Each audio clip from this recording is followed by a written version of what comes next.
You know what? I didn't really know, and I had also been coached that it didn't matter what you did in college. They were like, just get the degree, find your way through. Unless you're going to be an engineer or an accountant, very specialized education based on the profession you want to go into. They were like, it doesn't really matter. It just go show that you have the discipline to get the piece of paper, and if you can do that, then that tends to go all the way. IO Psych, is business psychology, and so there was some overlap, and I did learn a lot about human behavior, especially in the business setting, and so it was helpful. But I took psychology because I thought it was interesting. I took, you don't just take the IO stuff. You take abnormal, you take adolescent, you take,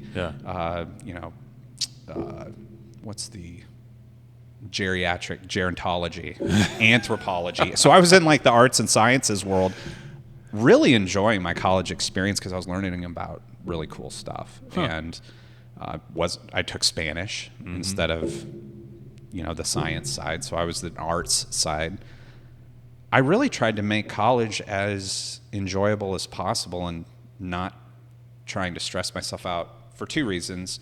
One, I saw what it did to people that were just living and breathing it all day, how it just eats them up. Yep. Sunken eyes, nice backs, And then two, I was working. I was paying my way through. So I didn't need to add more complexity to my life at the time. I was, we're in our early 20s trying to figure out how to be an adult, how to, when you have middle-class kids typically growing up don't do a lot at home. Right. Mom cleans, cooks, whatever. And so I was thrown into a world that I wasn't ready for. Yep. And I was lucky that I was having to work and go to school at the same time because I was getting a lot of reinforcement. Food and beverage is what you do when you're going part-time.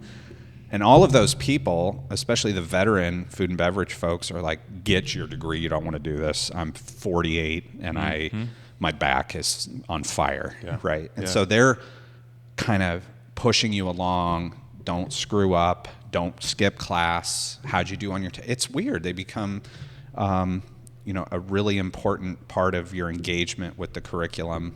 And then from there, just trying to stay disciplined, get through it. And once I got through it, it was a huge weight off of my shoulders, but it was kind of anticlimactic because when I got my first job, the hiring manager said, I would have hired you without the degree. You were really good at what you were doing. Yeah. Because I started interning for him. I was like, well, don't say that. It's the whole. I want my money back. I want my money back.